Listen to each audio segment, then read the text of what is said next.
எதற்காக எஸ்ஐஆர் பண்றாங்க அப்படின்னா, இறந்து போனவர்களை நீக்கிறது, டபுள் என்ட்ரி நீக்கிறது, சில பேர் நிரந்தரமா இடம்பெயர் வாங்கிப்பாங்க, இதெல்லாம் பண்றது. இது மட்டும் இல்லாம புது வாக்காளர்கள் 18 வயதுக்கு மேல இருக்கிறவங்க நம்ம என்ரோல் பண்றது. அப்போ இந்த நடவடிக்கை செய்யணுமா செய்யக்கூடாதா? அந்த டிபிஆர்ல தெளிவுபட கொடுத்துருக்காங்க.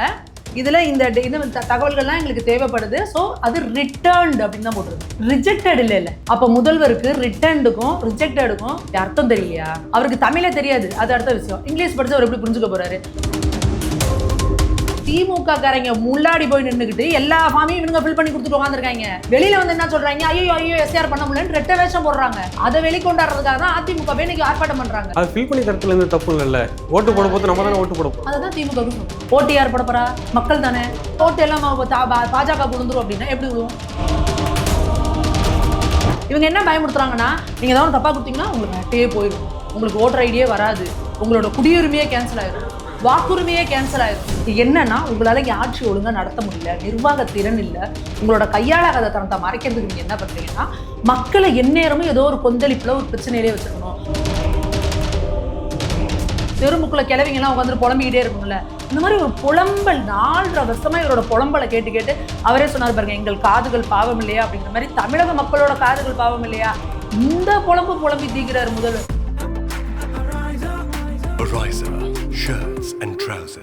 உங்கள் தங்க நகையை அதிக விலைக்கு விற்கவும் மற்றும் அழகில் இருக்கும் தங்க நகையை மீட்டெடுத்து அதிக விலைக்கு விற்கவும் உடனே அணுகவும். மேடம் வணக்கம். சென்னையில் பார்த்தீங்கன்னா எஸ்ஐஆர் ஆதரித்து அதிமுகவும் எஸ்ஐஆர் எதிர்த்து திமுகவும் போராட்டம் நடத்தியிருக்காங்க. தமிழகத்தில் உள்ள அனைத்து கட்சிகளையும் எஸ்ஐஆருக்கு எதிராக தான் போராட்டம் நடத்துகிறாங்க. அதிமுக மட்டும் அதை ஆதரித்து போராட்டம் நடத்துவது ஏன்? அதாவது எஸ்ஐஆர் அப்படிங்கிறது வந்து ஒரு சீர்திருத்த பணி. வாக்காளர் அடையாளப்பட்டில் வந்து ப்ராப்பரான ஒரு ரிவிஷன் இருக்கணும் அப்படின்றது. இதற்கு முன்னாடி இருந்த ஆட்சிகளையும் காங்கிரஸ் ஆட்சிகளையும் அது 8 முறைக்கு மேலே அது நடத்தப்பட்டிருக்கு. எதற்காக எஸ்ஐஆர் பண்ணுறாங்க அப்படின்னா, இறந்து போனவர்களை நீக்கிறது, டபுள் என்ட்ரி நீக்கிறது, சில பேர் நிரந்தரமாக இடம்பெயர் வந்திருப்பாங்க, இதெல்லாம் பண்ணுறது. இது மட்டும் இல்லாமல் புது வாக்காளர்கள் 18 வயதுக்கு மேலே இருக்கிறவங்கள நம்ம என்ரோல் பண்ணுறது. அப்போது இந்த நடவடிக்கை செய்யணுமா செய்யக்கூடாதா? இதுக்காக எதற்காக வந்து திமுக இந்த அளவுக்கு இதுக்கு வந்து பயப்படுது, கூச்சல் போடுது அப்படின்னா, திமுகவுக்கு வந்து பார்த்திங்கன்னா தனியாக அந்த ஒரு கள்ள ஓட்டு போடுறது அப்படின்றது வந்து அவங்க வந்து இதாக பண்ணிகிட்டு இருப்பாங்க. நிறைய இறந்து போனவங்களோட ஓட்டை போய் போடுறது. சில பேர் கல்யாணம் ஆகி போயிருப்பாங்க, பிறந்த வீட்டில் ஒரு ஓட்டு இருக்கும், கல்யாணம் ஆன வீட்டில் ஒரு ஓட்டு இருக்கும். அப்போ என்ன பண்ணுவாங்க, இங்கே அந்த பொண்ணு அங்கே ஓட்டு போச்சுன்னா இங்கே அந்த பொண்ணு வராதுன்னு தெரிஞ்சுட்டு இங்கே போய் அந்த கள்ள ஓட்டை போடுவாங்க. ஒருத்தருக்கே டபுள் என்ட்ரி 2 இடத்துல இருக்குன்னா, காலையில் இங்கே ஓட்டு போடுவாங்க, சாயந்தரம் அங்கே போய் ஓட்டு போடுவாங்க. திமுக காரங்களே 2 ஓட்டு போடுவாங்க. இந்த மாதிரி நிறைய விஷயங்கள் தில்லுமுள்ளு பண்ணுறது வந்து அந்த திமுக வந்து ரொம்ப கை தேர்ந்தது. இப்போ அவங்களுக்கு என்ன பயம் அப்படின்னு பார்த்தீங்கன்னா, இந்த மாதிரியான எஸ்ஆர் இங்கே தமிழ்நாட்டில் பண்ணி இந்த மாதிரி போலி வாக்காளர்கள் எல்லாம் நீக்கிட்டாங்கன்னா, கரெக்டான இது கிடச்சிருச்சா இவங்க எப்படி கள்ள ஓட்டு போடுவாங்க? அது உங்களால் போட முடியாது. அதனால பயந்துட்டு இப்போ வந்து கதறாங்க. இதே திமுக பார்த்தீங்கன்னா ஒரு ரெட்டை வேஷம் போடுது. ஒரு பக்கம் பார்த்தீங்கன்னா, ஐயோ எஸ்ஐஆர் இம்ப்ளிமெண்ட் பண்ண முடியாது, இதில் கஷ்டம் இருக்குது, இதில் நிர்வாகத்தில் இவ்வளோ பிரச்சனை இருக்குது, 1 மாதத்தில் பண்ண முடியாதுன்னு இவ்வளோதும் சொல்லிட்டு, இன்னொரு பக்கம் பார்த்தீங்கன்னா, அதாவது எப்படின்னா, காலையில் போய்கிட்டு ஆர்ப்பாட்டத்தில் உட்காந்துட்டு 11 மணிக்கு மேலே இங்கே கிளம்பி வந்துடுறது ஊபிஸுங்களாம். கிளம்பி வந்து என்ன பண்ணுறது, அந்த பிஎல்ஓ கிட்ட வந்து ஒட்டுமொத்தமாக அந்த ஃபார்மை வாங்கிக்கிறது. வாங்கிட்டு வீடு கொண்டு போயிட்டு எல்லாரையும் ஒரு தெருமுக்கில் உட்காந்துக்கிட்டு அவங்க பூத்தில் நீங்கள் வா கையெழுத்து மட்டும் போட்டு கொடு, நானே எல்லா ஃபார்மையும் ஃபில் பண்ணிடுறேன். எவ்வளோ இடங்களில் வீடியோ வருது, பிரச்சனை வருது.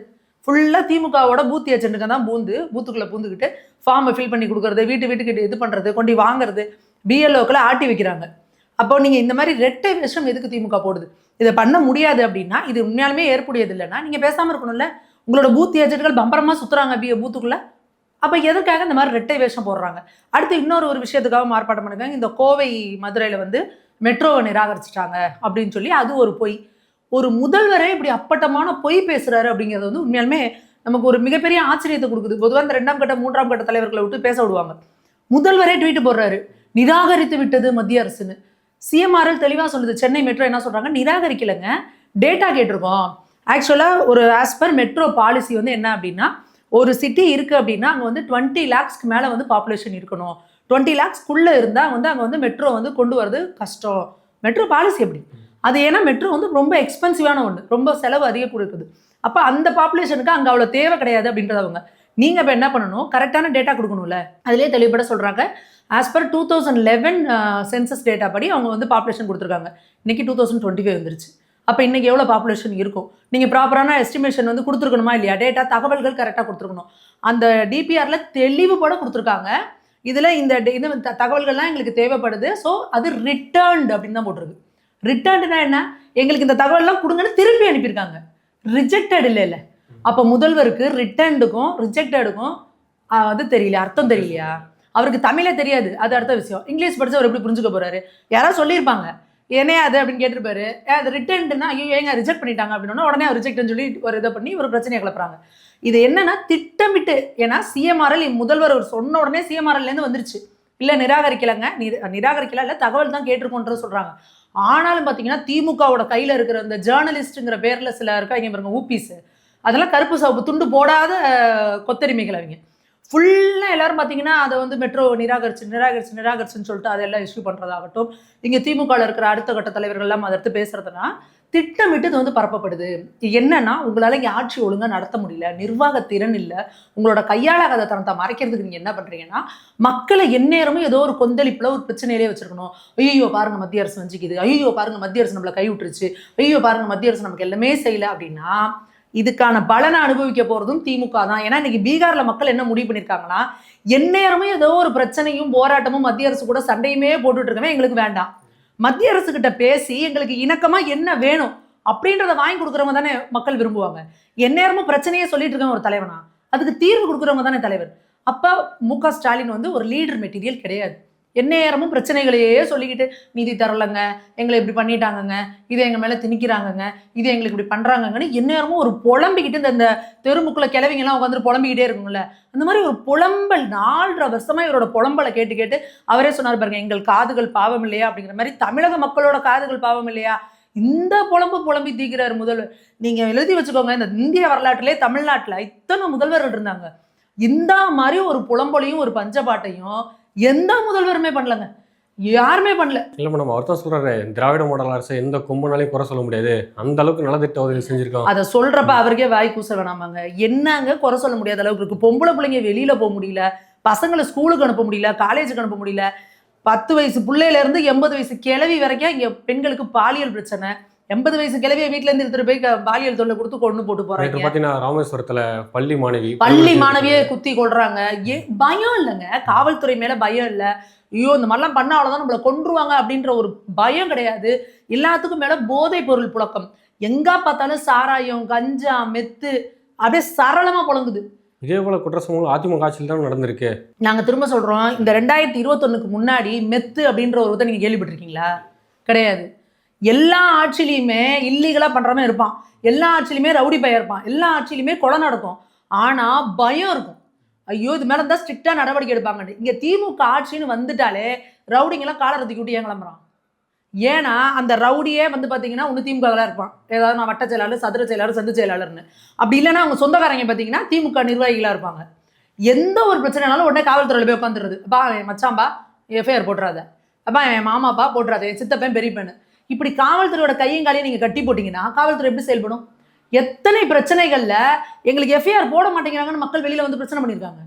அப்போ நீங்க இந்த எல்லா இடத்துலையுமே இந்த திமுக நிர்வாகிகள் தான். நீங்க பாருங்க, ஒரு கஞ்சா கடத்தல் கேஸ்னா அதுல ஒரு திமுக காரர் இருக்கான், ஒரு கிட்னியை திருடினது யாருன்னு பாத்தீங்கன்னா அதுல ஒரு திமுக காரங்க, வேற பாருங்க திராவிட ஆனந்தன். கள்ளச்சார இடத்துல எத்தனை பேர் செத்து போனாங்களே, அதுக்கு யாருன்னா கண்ணுக்குட்டின்னு ஒருத்தன், அவன் பாத்தீங்கன்னா செவுர்ல இருந்து எல்லா இடத்துலயும் ஸ்டாலின் அவங்க போட்டோ ஓட்டி வச்சிருக்கான், திமுக காரங்க.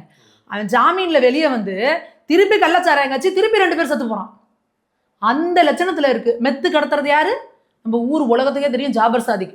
திராவிட மாடல்னா என்னன்னு கேட்கறவங்களுக்குலாம் உலகளாவிய லெவல்ல கொண்டு போனவர். நாட் ஒன்லி இந்தியா, அமெரிக்கால இருந்து சொல்றாங்க, ஐயோ நார்காட்டிக்ஸ் பீரியட்ல இருந்து என்னையா ஒருத்தன் இங்க இதுல இருந்து உட்காந்து தமிழ்நாட்டுல இருந்துட்டு ஃபாரினுக்குலாம் அனுப்பிக்கிட்டு இருக்கிறான் மெத்துங்கிறத, யாருன்னு பிடிங்கடா அப்படின்னு. அது வரைக்கும் மெத்துன்னு நமக்கு யாருன்னு தெரியுமா? அப்போ ஏன்னா நீங்க இந்த மாதிரி ஒரு தலைமை குடும்பத்து கூட நீங்க க்ளோஸா இருந்தீங்கன்னா, லோக்கல்ல தமிழ்நாட்டில் நீ உன் காரை எடுத்துட்டு கார்ல மெத்த வச்சுட்டு சுத்துற, எந்த லோக்கல்ல இருக்க போலீஸோ எஸ்ஐயோ கான்ஸ்டபிளோ உங்க வண்டியை மறப்பாங்களா? தைரியம் இருக்குமா? அப்ப தலைமை குடும்பத்தோட யாரை கூட வச்சுக்கிறீங்களோ அவன் யாருன்னு நீங்க விசாரிக்கணுமா இல்லையா? திமுகல நீங்க சொல்றீங்க எங்களுக்கு 1 கோடி தொண்டர்கள் இருக்காங்க, எங்களுக்கு மிகப்பெரிய கட்சி, ஓகே. எல்லாரும் ஒரு கடைக்கோடியில எவனோ ஒருத்தன் தப்பு பண்றான்னா அதுக்கு நீங்க பொறுப்பேற்றுக்க முடியாது. ஆனா அவன் தப்பு செஞ்சுட்டான் அப்படின்னு தெரிஞ்சா அவன் மேல நீங்க ஸ்ட்ரிக்டா நடவடிக்கை எடுக்கணும்ல, அவனை கட்சியை விட்டு நீக்கணும்ல. அதை பண்ண மாட்டேங்கிறீங்கல்ல. நீங்க எல்லாரும் சப்பக்கட்டு கட்டுறது தானே ஓடுறீங்க. அப்ப அவனுக்கு என்ன தைரியம்? கட்சி நம்மளை காப்பாற்றும், கழகம் நம்மளை காப்பாற்றும், எல்லாம் ஓடி வருவாங்கன்றத. எல்லாரும் தப்பு பண்ணா அப்ப எப்படி இங்க சட்டம் ஒழுங்கு எப்படி ஒழுங்கா இருக்கும்? எப்படி திருட்டுத்தனம் மொள்ள மாதிரி தட்டவனுக்கு தைரியம் இருக்காம போகுமா இல்லையா? அப்ப அவனுக்கு இந்த துளு விட்டு போறதுனாலதான் தைரியமா போய் ஜெனரல் பப்ளிக். ஏங்க அந்த முதல்வரோட கொளத்தூர் தொகுதியில ஜெயில இருந்து வெளியில வந்துட்டு அருவா எடுத்துட்டு போய் ரோட்ல பாக்குறவங்க வெட்டிக்கிட்டே போறாங்க. கொளத்தூர் முதல்வரோட தொகுதியில ஐயோ இப்படி செஞ்சா நம்மள என்ன நடக்கும் அப்படின்ற பயம் இருந்தா அது மாதிரி செய்வாங்களா? திருவல்லிக்கேணி யாரு துணை முதல்வரோட தொகுதி, அங்கே ஒரு பையனை பிடிக்கிறாங்க. என்னடான்னு பார்த்தா 17 வயசு பையன், அவன் 4 கிலோ கஞ்சா வச்சிருக்கான் கையில். அப்போ அது இல்லாமல் ஏகப்பட்ட ஐட்டம் வச்சிருக்கிறதுல வித்தியாசம் எதுவும் முட்டாயி அந்த மாதிரி ஐட்டம்லாம் நிறையா வச்சிருக்கான். யார் முதல்வர் துணை முதல்வர் தொகுதியில் இந்த லட்சணமாக இருக்குன்னா மித்ததெல்லாம் எப்படி இருக்கும்? இது சாம்பிள். அப்போது ஒட்டுமொத்த தமிழகத்துலேயும் இவருக்கு ஆட்சி பண்ண தெரில, நிர்வாகம் பண்ண தெரியல. அப்போ வேறு என்ன செய்ய முடியும்? கையை வேற காட்டுறது சொல்லுவாங்கள்ல, ஆட தெரியாத ஆட்டக்காரி ரோடு கோடலாக இருந்துச்சுமா பாருங்க. அந்த மாதிரி இவருக்கு ஆட்சி பண்ண தெரில. அப்போ என்ன பண்ணுவார்? யாரையாவது குறை காமிச்சிக்கிட்டே இருக்கணும்ல, அவங்களுக்கு குறை சொல்ல ஒரு ஆள் வேணும். அதனால் மத்திய அரசு என்ன பண்ணுதோ அது கையை காமிச்சு ஏதாவது கோடார் சொல்லிட்டு உட்காந்துருக்காங்க. இருந்தாலும் முதலமைச்சர் தொகுதியில் எவ்வளோ நடந்துன்னு சொன்னீங்க. ஆனால் அந்த தொகுதி தான் தொடர்ந்து 3 முறை அவர் எம்எல்ஏ ஆயிருக்காருல்ல. அவர் நல்லது ஜெயிக்கிறதுக்கெல்லாம் என்ன பண்ணுவாங்கன்னு நமக்கு தெரியுங்க. பணத்தை எப்படி பட்டுவாடா பண்ணுவாங்க, அந்த நேரத்தில் மக்களுக்கு எப்படி மூளைச்செலவு பண்ணுவாங்க. நீங்கள் பாருங்கள், இந்த டிசம்பர் முடிஞ்சோன்னு பார்த்தீங்கன்னா சாயந்தரம் 8 மணி ஆகிட்டா போதும், சின்ன தம்பியை கையில் பிடிக்க முடியாதுங்கிற மாதிரி எலெக்ஷனுக்கு 4 மாதம் ஆகிட்டா போதும், அவங்க எல்லாரும் அப்படியே ஸ்ரீராமர் ஆயிடுவாங்க. தொகுதிக்கு ஓடுறது என்ன, மக்களுக்கு எதாவது செய்யணும். மக்களோட மிகப்பெரிய பிரச்சனையே மறதி தானே, மக்கள் மறந்துடுறதானே. அப்போ அவங்களுக்கு போகிறது, அவங்களுக்கு அதை கொடுக்குறது இதை கொடுக்குறது. இப்போ சேகர் பாபு பாருங்க, தீபாவளிக்கு பட்டு புடவை, பட்டு வேஷ்டி, கட்டுக்கட்டா பணம், ஸ்வீட் பாக்ஸ், செந்தில் பாலாஜி அண்டா, ஏகப்பட்ட ஐட்டம் தீபாவளிக்கு. ஏன் போன தீபாவளிக்கு நீங்கள் இதெல்லாம் கொடுக்கல? ஏன் இந்த தீபாவளி கொடுக்குறீங்க? இப்போ எலெக்ஷனுக்கு முன்கூட்டியே பட்டுவாடை பண்ணிட்டீங்க. ஏன்னா எலெக்ஷன் டைமில் வந்து தேர்தல் கமிஷன் டைட் பண்ணிடும். அப்போது நீங்கள் எப்படியெல்லாம் மக்களை கவர் பண்ணலாம். ஆனால் இந்த முறை நீங்கள் என்ன கவர் பண்ணாலும் சரி, மக்கள் இடத்துல தானே இருக்கு. யாரை முதலமைச்சராக மக்கள் தீர்ப்பு கொடுப்பாங்க. நீங்கள் எப்போவுமே நீங்கள் கவனிச்சு பாருங்க, தேர்தலோட அந்த இது ஸ்டாட்டிஸ்டிக்ஸ் எடுத்து பாருங்க. திமுக அப்படிங்கிறது மக்கள் சாய்ஸே கிடையாது. நல்லா பாருங்க, காங்கிரஸ்க்கு போட்டுகிட்டே வருவாங்க. காங்கிரஸ் சரியில்லை, ஏதோ ஒரு அதிருப்தி அப்படின்னா திமுகவுக்கு வரும். அது பார்த்தீங்கன்னா சும்மா அந்த 3%, 5% அப்படி. இப்போ பாருங்க, ஏடிஎம்கே 2 முறை இருந்தது. கடந்த முறை 2 முறை இருந்தப்போ அதுக்கப்புறம் அதிமுக சில இதெல்லாம் எடுத்து அதில் பிரிஞ்சர் அந்த மாதிரிலாம் ஆனா, அப்புறம் திமுக அதுலேயும் எவ்வளோ பார்த்தீங்க? 3%. அதுலேயும் திமுக எவ்வளோ வேலைகள் பார்த்தாங்க. பிரசாந்த் கிஷோர்ங்கிற ஒருத்தரை கூட்டிகிட்டு வந்து அவருக்கு 400 கோடிகளை கொடுத்து என்னென்ன ஸ்ட்ராட்டஜிலாம் பண்ணி மக்களுக்கு முன்னாடி பாட்டை போட்டு ஆட்டை அடி தொப்பி கொடுத்து என்னென்னமோ பண்ணி வந்து என்னென்ன குரலி வித்த காட்டணுமோ காட்டி மக்களை ஏமாற்றி எப்படி எத்தனை வித இது பார்த்துருக்கீங்க நீங்கள்? பார்க்குறதெல்லாம் பார்த்தீங்களா இல்லையா? அப்படிலாம் பண்ணி மக்களை ஏமாற்றி ஆட்சிக்கு வந்தாங்க. இன்னமும் மக்களை ஏமாத்திட்டு தான் இருக்காங்க. இருந்தாலும் கொடுத்த வாக்குறுதியில் 90% நிறைவேற்றதா சொல்றாங்க. அதுக்கு தான் இப்போ பாமக ஒரு புக்கே ரிலீஸ் பண்ணியிருக்கிறாங்கல்ல. கிட்டத்தட்ட 16% கூட கொடுத்த வாக்குறுதியில் 66 கூட அவங்க நிறைவேற்றலை. ஆனால் முதல்வர் அப்பட்டமான ஒரு பொய்யை சொல்றாரு, நாங்கள் 98% நிறைவேற்றிட்டோம், 99% நிறைவேற்றிட்டோம்னு. அப்போ எப்படி முதல்வர் அப்படி பொய் சொல்லுவார்? நமக்கே கண்ணை திறந்து கேட்குறோம்ல. ஏன் மாதம் மின் கட்டணும்னு சொன்னீங்க, செஞ்சீங்களா? சொத்து வரியை ஏற்ற மாட்டோம் நீங்கள், ஏன் ஏற்றுனீங்க? குடிநீர் வரியை ஏற்ற மாட்டேன்னீங்க, ஏன் ஏற்றுனீங்க? பெட்ரோல் டீசலுக்கு வந்து பெட்ரோலுக்கு 5 ரூபாயும் டீசலுக்கு 3 ரூபாயும் குறைப்பேனீங்க, குறைச்சிங்களா? சிலிண்டருக்கு 100 ரூபா தரேனீங்க, தந்தீங்களா? எனக்கு தெரிஞ்சே இப்போ 5 இன்னும் போட்டால் வரும் லிஸ்ட்டு ஊர்பட்டது. ஓய்வூதியம் வாங்குறவங்களுக்கு வந்து பழைய ஓய்வூதியம் தரேனீங்க, தந்தீங்களா? அதே போல் கிட்டத்தட்ட 3.5 லட்சம் தொழிலாளர்கள் என்ன சொன்னீங்க நீங்கள்? நாங்கள் வந்து உங்களுக்கு வந்து நாங்கள் இது பண்ணுவோம்னு சொன்னீங்க. அடுத்து பணி நிரந்தரம் பண்ணுறேன். நீங்கள் அரசு ஊழியர்களுக்கு மட்டுமே அத்தனை இருக்குது. எங்கே அரசு ஊழியர்கள் பிரச்சனை பண்ணாலும் ஓடி போய் சம்பளம் போட்டு உட்காந்துக்கிற சின்ன கவுண்டர் மாதிரி, எனக்கு ஓட்டு போடுங்க, நான் வந்து நல்லா பண்ணிடுறேன். கடைசியில் இன்னைக்கு இந்த இதுவே இவ்வளோ வருது வாக்குறுதி. எப்படிங்க 99% நீங்கள் நிறைவேற்றினு சொல்கிறார் முதல்வர்? அப்போ மக்கள் என்ன முட்டாள் நினச்சிட்டு இருக்காரு? அப்போது இவர் எதையுமே வாக்குறுதியை நிறைவேற்றலைங்கிறது மக்களுக்கே தெரியுது. இன்றைக்கி செவிலியர்கள் போராட்டம்லேருந்து, தூய்மை பணியாளர்கள் போராட்டம்லேருந்து, ஜாக்டோஜியோ போராட்டத்திலேருந்து எல்லா போராட்டங்களும் நடந்துகிட்ருக்கு. இன்றைக்கி இந்த எஸ்ஐஆர் ஏன் செய்ய முடியலன்னு சொல்கிறாங்க தெரியுமா? இந்த எஸ்ஐஆர் அரசு பணிகளில் கிட்டத்தட்ட 3.5 லட்சம் அரசு பணிகள் இன்னும் ஃபில் பண்ணாமல் இருக்குது. இப்போ இந்த 3.5 லட்சம் பேர் வேலைக்கு இல்லைன்னா அந்த வேலையை யார் செய்யணும்? ஆல்ரெடி எக்ஸிஸ்டிங்கில் இருக்கவங்க தானே. அதனால தானே நம்ம பணிச்சுமைன்னு சொல்கிறாங்க. நீங்கள் என்ன சொன்னீங்க ஆட்சிக்கு வரதுக்கு முன்னாடி? 3.5 லட்சம் பணிகளை வந்து நாங்கள் நிரப்புவோம். நீங்கள் இன்றைக்கே நீங்கள் பண்ணல. நேற்று ஜாக்டோஜி ஆர்ப்பாட்டத்தில் கேட்குறாங்களா அவங்க தெளிவா? ஆனால் நீங்கள் அதை அப்படியே மடம் மாத்துறீங்க. பாருங்க, மத்திய அரசு அந்த இது எலெக்ஷன் கமிஷன் மூலியமா எஸ்ஐஆர் அவங்க மேலே திணிக்குது, அதனால அவங்களுக்கு பணிச்சுமை ஆகுது அப்படின்னு நீங்கள் உங்கள் மீடியா வச்சு பரப்புறீங்க. அப்போ என்ன மாதிரி நீங்கள் ஒரு மடைமாற்று அரசியலே பண்ணிட்டு இருக்கீங்கன்னா, அந்த ஜாக்டோஜியோவில் இருக்கிறவங்களுக்கு தெரியுமில்ல அங்கே என்ன ப்ரெஷராக இருக்குன்னு. ஒரு பிடி டீச்சர் போடுறது இல்லை, எத்தனை ஆசிரியர்கள், ஒரே ஆசிரியர் 5 கிளாஸ் எடுக்கிறாங்க, எவ்வளோ பிரச்சனைகள் ஃபேஸ் பண்ணுறாங்க. அந்த எஸ்ஐஆர் பற்றி திமுக வதந்தி பரப்புதுன்னு சொன்னீங்க. ஆனால் அந்த எஸ்ஐஆர் படிவத்தில் எதனா ஒரு சின்ன தவறு பண்ணாலும் அந்த ஓட்டு கேன்சல் ஆகும்னு சொல்கிறாங்க. சீமான் பேசும்போது கேன்சல் ஆகிறதுக்கு சான்ஸ் இல்லை மேடம். சீமான் பேசும்போது என்ன சொல்கிறாரு? இந்த எஸ்ஐஆரால் 1 கோடி பேருக்கு ஓட்டு இல்லாமல் போகும், உயிரோடு இருக்கிறவங்க ஓட்டு இல்லாமல் போகும்னு சொல்கிறாரு. நீங்களும் ஓட்டு போட்டிருக்கீங்கல்ல, வருஷம் முழுக்க எப்போ வேணாலும் எனக்கு என்னோட ஓட்டர் ஐடியில் பேர் மாற்றணும், அட்ரஸ் மாற்றணும், இல்லை ஏதோ ஒன்று பண்ணணும்னா நீங்கள் ஃபார்ம் ஆன்லைனில் பண்ணாலோ இல்லை நேராக அங்கே போனீங்கன்னாவோ பண்ணிக்கலாமா? முடியாது. முடியும்லப்பா. அப்போது ஒரு பூத்துக்கு 800லேருந்து 1200 ஓட்டுப்பா. ஒரு பூத்துனா 1500க்கு மேல இருக்கக்கூடாது அப்படிங்கிறது ரூல்ஸ். இருந்தாலும் 5 வருஷத்துக்கு ஒரு முறை எலெக்ஷன் வருது. நம்ம ஒரு டைம் ஓட்டு கேன்சல் ஆனா அடுத்த 5 எப்படி வருஷம் கேன்சல் வெயிட் ஆகும்? பண்ணணும்ல. இப்போ இப்ப வேலை நடந்துகிட்டு இருக்கு. பிப்ரவரிக்குள்ள அவங்க வந்து ஒரு டிராஃப்ட் வெளியிட்டுருவாங்க. பிப்ரவரி எலெக்ஷன் எப்போ நடக்கும்? எப்படி இருந்தாலும் ஏப்ரல் இல்ல மேல தான் வரும். பிப்ரவரி மாசம் டிராஃப்ட் கொடுக்குறாங்க. அதுக்குள்ள இந்த பணியை முடிச்சிருவாங்களா? முடிச்சிருவாங்க. அது இந்த வந்து 1 மந்த்ல முடிச்சிருவாங்க. பிப்ரவரியில இல்ல அவங்க தெளிவுபட சொல்லிட்டாங்கப்பா 1 மந்த்ல முடிஞ்சிடும். ஆல்மோஸ்ட் இப்போ 5 கோடி முடிஞ்சிருச்சு. இல்ல தமிழக மக்களை அவமானப்படுத்துறாங்கப்பா அவங்க. எவ்வளோ பேர் ஆன்லைன்லேயே முடிச்சிட்டாங்க. சரியா?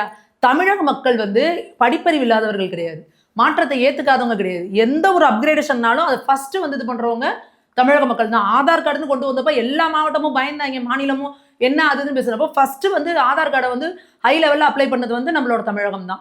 அதே போல ஆதாரையும் பேங்கையும் வந்து கனெக்ட் பண்ணணும் அப்படின்னு சொன்னப்போ அதை ஃபர்ஸ்ட் செஞ்சது நம்மளோட தமிழகம் தான். அதே போல ஆதாரையும் ஓட்டர் ஐடி இது பண்ணணும்ப்ப எப்பவுமே ஒரு சீர்திருத்த நடவடிக்கை அப்படின்னா அதுல தமிழகம் முன்னாடி நிற்கும்.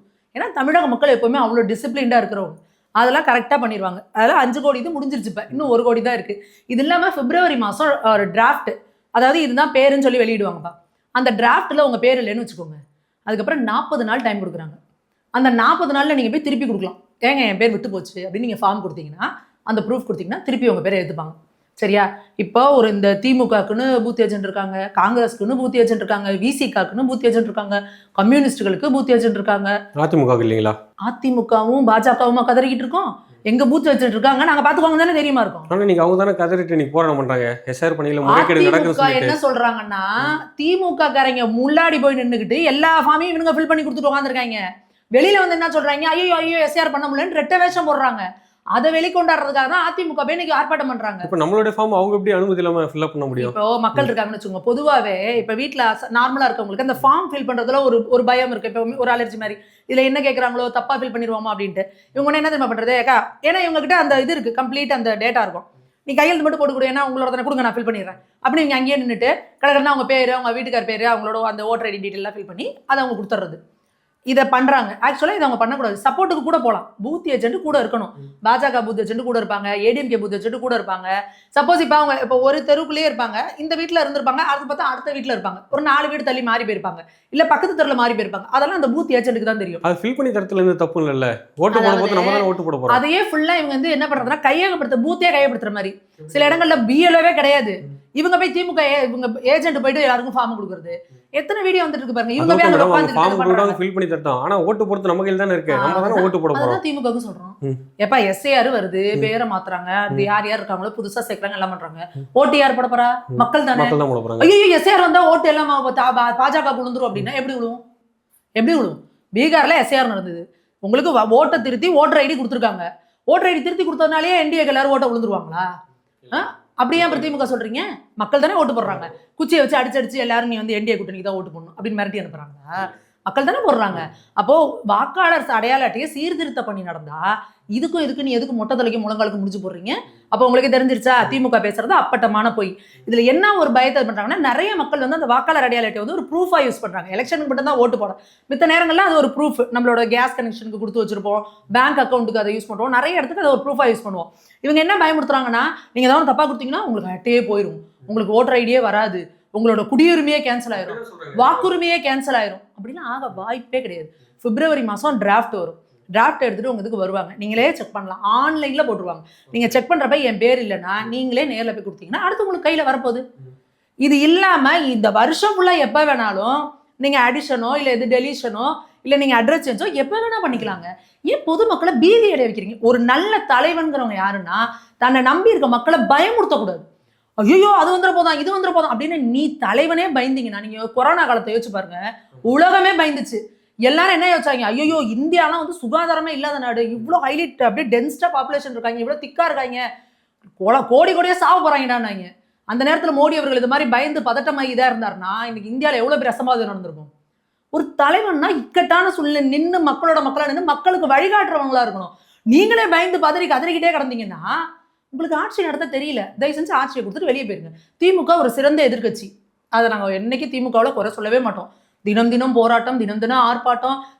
இந்த ஆளுங்கட்சி வந்து கைப்பட்டா குத்தம், கால்பட்டா குத்தம்னு அப்படியே கண்ணு குத்தி பாம்பா பார்த்துட்டு இருப்பாங்க. அது நல்லது. ஒரு எதிர்கட்சி அப்படிதான் செயல்படணும். அப்ப நாங்க என்ன சொல்றோம், திமுக எதிர்கட்சியா இருக்க தான் கரெக்டா. அதனால எதிர்கட்சி அந்த 2024 எதிர்கட்சி பண்ணி இனிமேல் சிறப்பாக செய்வாங்க அப்படின்றத நாங்கள் நம்புறோம். மேடம், அதே போல தமிழ்நாட்டில் 4000 கோடி முதலீடு செய்யிருந்த ஆப்பிள் தொழிற்சாலை வந்து கர்நாடகா போயிடுச்சு, அதே போல் 1500 கோடி முதலீடு செய்திருந்த தென்கொரியை சேர்ந்த காலனி நிறுவனம் வந்து ஆந்திராவுக்கு போயிடுச்சு. இதுக்கு எல்லாமே திமுக தான் காரணம் எடப்பாடி பழனிசாமி அவர்கள் குற்றம் சாட்டிருக்காரு. அதுக்கு அவங்க என்ன பண்ணாங்க? இங்க உள்ளூர்ல இருக்கவனே பிசினஸ் ஆரம்பிக்க பயந்துட்டு கிடக்குறான். அவங்க திமுக எல்லாம் போயிட்டு கட்ட பஞ்சாயத்து பண்ணிக்கிட்டு ஓப்பனா வீடியோ இருக்கா இல்லையா பார்த்தீங்களா? கவுன்சிலர் போயிட்டு எவ்வளோ எனக்கு இவ்வளோ பணம் கொடுக்கணும் டொனேஷன், இல்லைன்னா என்ன பண்ணுவோம் தெரியுமா அப்படின்னு மிரட்டுறாங்க. எப்போவுமே ஒரு தொழில் தொடங்குற எதை பார்ப்பாங்கன்னா, இந்த இடத்துல நம்ம ஆரம்பிச்சோம்னா நமக்கு பாதுகாப்பு இருக்கா, ரவுடிசம் இல்லாமல் இருக்கா, பீஸ்ஃபுல்லாக இருக்கா, மக்கள் வேலைக்கு வருவாங்க, இதெல்லாம் தான் பார்ப்பாங்க. இங்கே இருக்கிறவனே எப்படி பயந்துட்டு உட்காந்துருக்குறாங்க. நீங்கள் ஒரு ஸ்திரத்தன்மை இல்லாத ஆட்சி கொடுத்துட்ருக்கீங்க, சட்டம் ஒழுங்கு ரொம்ப கேவலமாக இருக்குது. அப்படி இருக்கிறப்போ எப்படி இங்கே வந்து தொழில் தொடங்குவாங்க? இந்த ஃபாக்ஸ்கானுக்கு போயிட்டு பில்டப் கொடுத்துட்டு வந்திருந்தார் பாருங்க. ஆஹா பாருங்க ஃபாக்ஸ்கான் நாங்கள் இத்தனை லட்சம் கோடி கொண்டாட போகிறோம் அப்படின்னீங்க. ஃபாக்ஸ்கான் கேட்டால் அப்படிலாம் இல்லைன்ட்டாங்க. உடனே டிஆர்பி ராஜா என்னன்னு சொல்றாரு, மாப்பிள்ளை அவர் தான், ஆனால் அவர் போட்டிருக்க சட்டை எங்களோடது அப்படிங்கிற மாதிரி.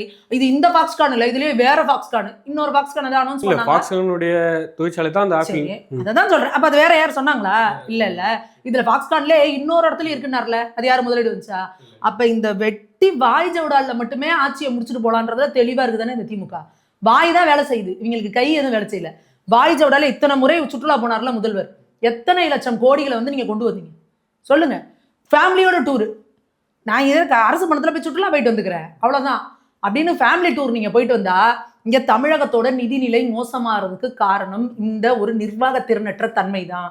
இந்த இந்திய வரலாற்றிலே தமிழ்நாட்டில் சுதந்திரத்தில் 1952 ஆரம்பித்து இந்த 2021 வரைக்கும் எவ்வளோ கடன் நம்மளோடது? 4.5 லட்சம் கடன். இந்த 4 வருஷத்தில் எவ்வளோ கடன்? 4 லட்சம் கடன். பார்த்துக்கோங்க, இன்னைக்கு கொண்டு வந்துட்டாங்க 8 லட்சத்தை தாண்டிட்டாங்க. 8 லட்சம் கோடி 8 லட்சம் கோடி தாண்டிருச்சு. அங்க 4.5 லட்சம் கோடி கடன் இருந்தத 4 வருஷத்துல. இது எவ்வளவு பெரிய சாதனை. இதுதான் திமுக பண்ண சாதனை. மேடம், திமுக ஆட்சி சிறப்பாக இருக்கிறதுனால தான் அதிமுக கரண்ட் எம்எல்ஏ, முன்னாள் அமைச்சர்கள், அதிமுக நிர்வாகி எல்லாம் போயிட்டு இப்போ திமுக சேர்றாங்க. பணம் கொடுத்து அதிமுக யாரும் வந்து சேரல. அது போல இது வரைக்கும் பணம் கொடுத்து கூப்பிடுவாங்க. திமுக இருக்கிற முக்காவாசி தலைவர்கள்லாம் யாருன்னு பாக்குறீங்க? எல்லாம் ஏடிஎம்கேல இருந்து போனவங்க தான். ஏடிஎம்கேல இருந்து ஆட்களை பிடிச்சி தூக்குறதானே அவங்க வேலையே. எப்படி எதிர்கட்சியில் இருக்கவங்களை குழப்பத்தை உண்டு பண்ணலாம், எதிரில் ஒரு கட்சி வளராம என்னென்ன பண்ணலாம், கட்சிக்குள்ள உள்ளடி வேலைகள் என்ன பண்ணலாம், யாருக்கு பணம் கொடுத்து தூக்கலாம் அப்படிங்கிறதெல்லாம் வரலாறு இருக்க நம்ம பார்த்துட்டே இருக்கலாம். அதே போல ஒரு கட்சி வந்து பணம் கொடுத்தா போயிடுவாங்களா யார் வேணாலும்? ஆமா, அந்த அளவுக்கு அவங்க இது இல்லாம அப்ப போறவங்க அப்படிதான் போறாங்க. நீங்க எனக்குன்னு ஒரு கட்சி இருக்கு, ஒரு கொள்கை இருக்கு, சித்தாந்தம் இருக்குன்னா அதுல ஸ்ட்ராங்கா இருப்பாங்க. இல்லைங்க அப்படின்னா அவங்க பணம் கொடுக்குறாங்கன்னா நாங்க வந்து சொல்லிக்குவாங்களா நாங்க வந்து பங்காளிகள் அப்படின்னு. அதுக்குதான் திமுக சொல்லிக்கிறாங்களே அப்பப்போ நாங்க திராவிட பங்காளிகள்னு. எதுக்கு சொல்றாங்கன்னா, அப்ப அந்த பக்கம் ரெடியா இருங்க, நாங்க எப்ப வேணா காசு கொடுப்போம், தூக்கிடுவோம். கூட்டணி ஸ்ட்ராங்கா தானே இருக்கு. இன்னும் தாராளமா ஏடிஎம்கேவும் பாஜகவும் ஒரு நல்ல ஸ்திரமான கூட்டணியில இருக்கிறாங்க. என்டிஏ கூட்டணி. கடந்த தேர்தல பாஜக கூட கூட்டணி வச்சுதான் அதிமுக தோல்வி அடைஞ்சாங்க. கடந்த தேர்தல் அந்த மாதிரியான ஒரு பிம்பத்தை கட்டமைச்சு திமுக வந்து ஒரு நரேட்டிவை செட் பண்ணாங்க. சரியா? ஸோ அதனாலதான் இந்த கடந்த முறை இந்த நாடாளுமன்ற தேர்தலில் பாஜக தனித்து நின்று அவங்க என்டிஏ தலைமையிலான ஒரு கூட்டணி அமைச்சு, பாஜக தலைமையிலான ஒரு கூட்டணி அமைச்சு 18% வந்து ப்ரூவ் பண்ணி காமிச்சிருக்காங்க. அப்போ அதிமுகவே நிறைய இடங்கள்ல உணர்ந்தாங்க, நம்ம 2 பேரும் ஒருங்கிணைஞ்சு நின்றுருந்தாங்க அப்படின்னா நாடாளுமன்ற தேர்தலில் எப்படியும் ஒரு 15 எம்எல்ஏக்களை 15 எம்பிக்கள் வந்திருக்கலாம்.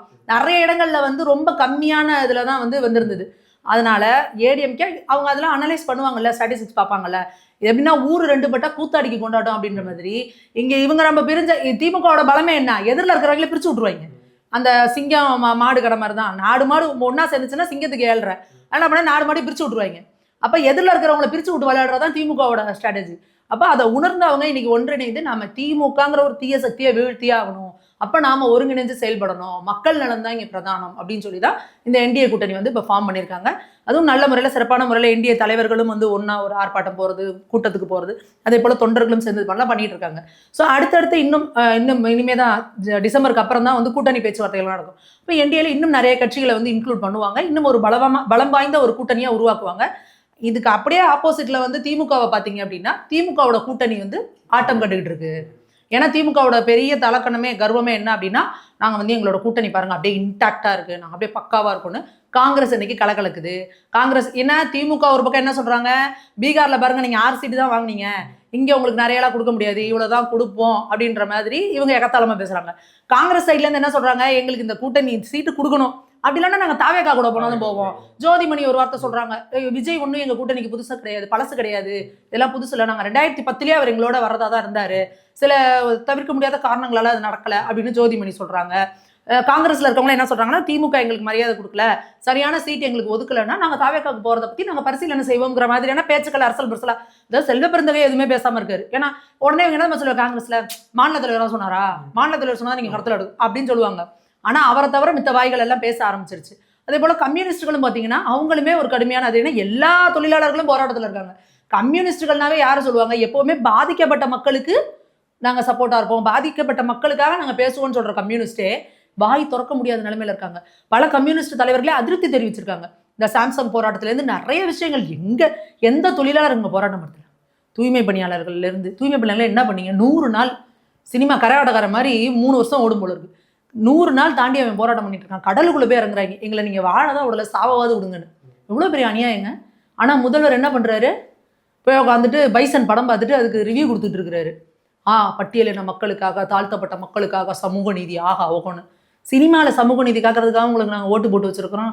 இங்கே நிஜமா சமூக நீதி காக்கிறதுக்கு என்ன பண்ணுறது, பட்டியலின மக்கள் 3/4 பேர் இருக்கிறது தூய்மை பணியாளர் இருக்குது. அவங்களுக்கு நீங்கள் ஒரு இது கொடுக்காம என்னங்க உங்களுக்கு பிரச்சனை கேட்காம அதுக்கு என்ன ஒரு முடிவு எடுத்துருக்காங்க, 3 வேளை சோறு போடுவோம். இன்னமும் தமிழக மக்களே உங்களுக்கு சோத்துக்காக கையேந்திர நிலைமையில நீங்கள் வச்சிருக்கீங்க. இதுதான் உங்க திராவிட மாடலா? அதே போல் எடப்பாடி பழனிசாமி அவர்கள் தொடர்ந்து தாவேக்காவோட பேச்சுவார்த்தை நடத்தி வரதா சொல்கிறாங்க. ஆனால் தாவேக்கா வந்து இறங்கி வர மாட்டேன், நாங்கள் தான் முதலமைச்சர் வேட்பாளர்ன்ட்டு சொல்கிறாங்க. எடப்பாடி பழனிசாமி அவர்கள் தெளிவாக சொல்லிட்டாரு, நாங்கள் யாரையும் வலுக்கட்டமே கூப்பிடல. ஆனால் இங்கே வந்து எல்லாருக்குமான கதை வந்து ஓப்பனாக இருக்குது. யாருமே திமுக வரக்கூடாதுன்னு நினைக்கிறவங்க யார் வந்தாலும் கூட்டணிக்கு வரலாம், அந்த தொகுதி பங்கீடு இதெல்லாம் வந்து உடன்பட்டாச்சுன்னா வரலான்றது சொல்லியாச்சு. தாவேக்கா சைட்லேருந்து இனிமேல் தான் முடிவு எடுக்கணும், அவங்க தான் முடிவு எடுக்கணும். என்டிஏ கூட்டணிக்கு வந்தால் தாவேக்காக்கு நல்லது, தாவேக்காக்கு பலன். எப்படி இப்போ அங்கே வந்து இவர் பவன் கல்யாண் வந்து எப்படி ஒரு ஓட் ஷேர் வாங்கிட்டு அப்படி எப்படி சீட்டு வாங்கிட்டு அவர் எப்படி ஒரு துணை முதல்வராக ஒரு பவர்ஃபுல்லாக இருக்காரு, அந்த மாதிரி இவருக்கும் நிறைய எம்எல்ஏஸ் கிடப்பாங்க. ஒரு நல்ல ஒரு இது இருக்கு, எப்படி ஒரு ஆட்சி நிர்வாகம் எப்படி செட்டப் பண்ணணும். ஏன்னா இவருக்கு வந்து சும்மா ஏட்டளவில் தான் இருக்குது, இன்னும் ப்ராக்டிக்கலாக அவங்க வந்து அரசியல் கற்றுக்கல, இப்போ தான் அரசியல் இறங்கியிருக்காங்க. அப்போ அதிமுக மாதிரி ஒரு பலம் வாய்ந்த கட்சி, ஒரு திமுக போன்ற ஒரு கட்சியை வந்து எதிர்த்து நின்று களம் கண்டு தொடர்ந்து வெற்றிகளை பெற்றவங்க.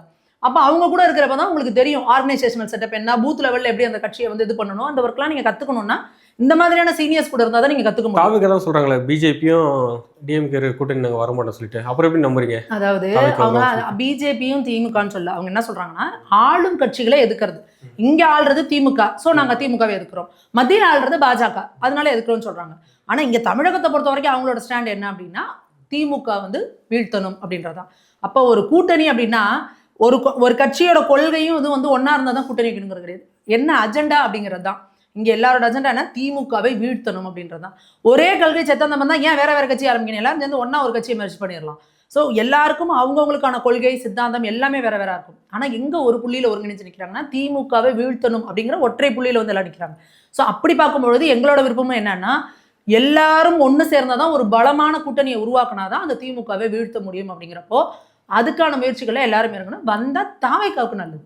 அப்படியே இல்லைன்னா கூட இன்னைக்கு திமுகவோட அது வந்து ஆட்டம் கண்டுட்டு தான் இருக்கு. மேடம் அதே போல் எல்லாம் என்ன சொல்கிறாங்கன்னா ஒரு காலத்தில் எப்படி இருந்து அதிமுக கட்சி இப்போ வந்து கூட்டணிக்காக ரொம்ப ஏங்கி போயிருக்கு, எடப்பாடி வந்து விஜய்க்காக கூட்டணிக்கு வரணும்னு சொல்லிட்டு ரொம்ப ஏங்கி போயிருக்காரு அப்படின்னு விமர்சனம் பண்ணுறாங்க. அதாவது ஆடு நனிதுன்னு ஓனாய் உட்காந்து அழுவக்கூடாது, புரியுதா? திமுக காரங்க எப்போ பேசினாலும் ஐயோ ஆடி ஏடிஎம்கே ஏன் பிஜேபி கூட கூட்டணி வச்சு ஏடிஎம்கே கட்சி எப்படி நடத்தணும்னு ஏடிஎம்கேல பொதுக்குழு உறுப்பினர்கள் இருக்காங்க, அங்கே இருக்க தொண்டர்கள் இருக்காங்க, மூத்த தலைவர்கள் இருக்காங்க, அவங்க நடத்துவாங்க கட்சியை. சரியா? எப்பவுமே ஒரு கட்சி ஒரு கூட்டணி வைக்கிறது தான் இது பண்ணுவாங்க. அப்படி பார்த்தா திமுக ஏன் ஒரு துண்டு துக்கடா கட்சியை கூட விடாம எல்லாரையும் வாங்க வாங்க வாங்கன்னு எடுத்து உள்ள போட்டுக்கிறாங்க. அப்ப இவங்க அடுத்தவங்களை பத்தி பேச இருக்கு. யாருமே ஒரு கட்சி என்ன பண்ணுவாங்கன்னா ஒரு ஆட்சியை பிடிக்கணும் அப்படின்னா ஒரு கூட்டணியை பலமா அமைக்கணும்னு தான் நினைப்பாங்க. அங்க என்ன இதுல என்ன ஆச்சு, இவங்க போய் அவங்க கூட போறாங்களே இவங்க போறாங்கன்னா இதெல்லாம் வந்து ஒரு தேவையில்லாத பேச்சு. அதிமுக எவ்வளவு ஒரு பலம் வாய்ந்த கட்சி அப்படிங்கிறத பலமுறை நிரூபிச்சிருக்கிறாங்க. திமுகவுக்கு என்னைக்குமே வந்து அதிமுக பார்த்தா ஒரு பயம் இருக்கு அப்படின்றதும் நம்ம எல்லாருக்கும் தெரியும். இவங்க எதற்காக இந்த மாதிரி ஒரு பொருளையை கிளப்புறாங்கன்னா இங்கே அதிமுகக்குள்ள இருக்கிறவங்களுக்குள்ளேயே ஒரு பிரச்சனையை ஒரு பதட்டத்தை உண்டு பண்ணணும், அந்த தொண்டர்கள்கிட்ட ஒரு தொய்வை உண்டு பண்ணணும், ஒரு தளர்வை உண்டு பண்ணணும்னு திட்டமிட்டு அவங்க பண்றாங்க. அது இவங்களெல்லாம் சொல்லுவாங்கல்ல இந்த மாதிரி இந்த பணங்காட்டு நரி இந்த சலசலப்புக்கெல்லாம் அஞ்ச மாட்டேன்ற மாதிரி இவங்க என்னென்ன சலசலப்பு கொடுப்பாங்கன்றது அவங்களுக்கு தெரியும். 50 வருஷமா அவங்களை ஹேண்டில் பண்ணிட்டு இருக்காங்க. அதனால திமுக எப்போ பேசினாலும் ஒன்று ஏடிஎம்கே பேசுறது, இல்லை பாஜகவை பேசுறது, இல்லை தாவேக்காவை பேசுறது விட்டுட்டு அவங்க கட்சியில் என்ன நடக்குங்கிறத முதல்ல பார்க்கணும். அப்புறம் தான் அவங்க அடுத்தவங்களுக்கு வந்து பேசணும். அதே போல தாவேக்கா தலைவர் அடிக்கடி என்ன சொல்றாருன்னா எங்களுக்கும் டிஎம்கே தான் போட்டி அப்படின்றாரு. அப்போ ஏடிஎம்கே போட்டி இல்லைங்களா? எல்லாருமே அப்படிதான் நரேட்டிவ் செட் பண்ணுவாங்க. நாங்க தான் இங்க முதல்ல, நான் தான் அப்படின்னு பிரிடாமினன்ட் அப்படின்றத தான் எல்லாரும் இது பண்ணுவாங்க. யாராவது போயிட்டு இப்போ பாஜக இருக்கிறவங்க வந்து இல்லைங்க அவங்க தாங்க பண்ணுங்க அப்படின்னு யாரும் அடுத்தவங்களை முன்னிலைப்படுத்த மாட்டாங்க. எல்லாரும் அவங்கவுங்கள முன்னிலைப்படுத்திக்க அப்படியே ஒரு நரேட்டிவ் அவர் செட் பண்ண பாக்குறாரு. ஆனா கலை யதார்த்தம்ங்கிறது வேற. இப்போ பிரசாந்த் கிஷோரை பார்த்தோம் நம்ம பீகார்ல. ஸோ அதை பார்த்து இவர் வந்து புரிஞ்சுக்கணும். இது யார் கூட கூட்டணி வச்சா நமக்கு லாபம், நம்மளை நம்பி கட்சிக்குள்ள இருக்கிற வேலை பார்க்குற தொண்டர்களுக்கு லாபம், நம்ம நிர்வாகிகளுக்கு லாபங்கிறத விஜய் அவர்கள் கால்குலேட் பண்ணணும். அதே நிலைமை தான் பிரசாந்த் கிஷோருக்கு ஏற்பட்ட நிலைமை தான் தமிழ்நாட்டில் விஜய்க்கும் எடப்பாடி பழனிசாமிக்கு ஏற்படும் சொல்றாங்க. எடப்பாடி பழனிசாமி அவர்களை நீங்க எப்படிங்க பிரசாந்த் கிஷோரோட கணக்கு போடுவீங்க? அவர் வந்து இப்பதான் புதுசா கட்சி ஆரம்பிச்சு இது பண்றாரு. இபிஎஸ் அவர்கள் இருக்கிறது வந்து அதிமுக அப்படிங்கிற வந்து எவ்வளோ ஒரு பழமையான கட்சி. நீங்க அதை போயிட்டு இதோடலாம் நீங்க கம்பேர் பண்ணாதீங்க. இப்போல பாஜக அப்படிங்கிறது வந்து ஒரு இந்தியாவில் பெரும்பான்மையான மாநிலங்களை ஆண்டுகிட்டு இருக்கிற ஒரு கட்சி. எப்படி வந்து பாஜகவும் அங்கே இவங்களும் வந்து நிதிஷ்குமார் அவர்களும் ஒரு ஸ்ட்ராங்கான கூட்டணி அமைச்சு அழகாக ஒரு வாக்குறுதிகளை வச்சு சிறப்பாக மக்களுக்கு என்ன வளர்ச்சியை நோக்குனது பக்கமான ஒரு ஸ்ட்ராட்டஜி அது. அதே போல் இங்கே தமிழகத்திலையும் பாஜகவும் அதிமுகவும் ஒரு ஸ்ட்ராங்கான கூட்டணி, பக்காவான ஸ்ட்ராட்டஜி, அதுக்கான வாக்குறுதிகள்னு சொல்லி மக்கள் என்றைக்குமே பிரச்சனைகளை சொல்கிற தலைவர்களை விரும்புறதே கிடையாது. சொல்யூஷன் கொடுக்குற தலைவர்களை தான் விரும்புகிறாங்க. அப்படி சொல்யூஷன் கொடுக்குற தலைவராக மோடி அவர்கள் இருக்காங்க அப்படின்றத மக்கள் நம்புறாங்க. 2026 தேர்தல் காலம் எப்படி இருக்குன்னு சொல்லிட்டு பொறுத்திருந்து பார்ப்போம். எங்களுடைய நேரம் பகிர்ந்தமைக்கு நன்றி மேடம். நன்றி. Ariza shirts and trousers. உங்கள் தங்க நகையை அதிக விலைக்கு விற்கவும் மற்றும் அடகில் இருக்கும் தங்க நகையை மீட்டெடுத்து அதிக விலைக்கு விற்கவும் உடனே அணுகவும் பிரைம் கோல்ட் ஹப்.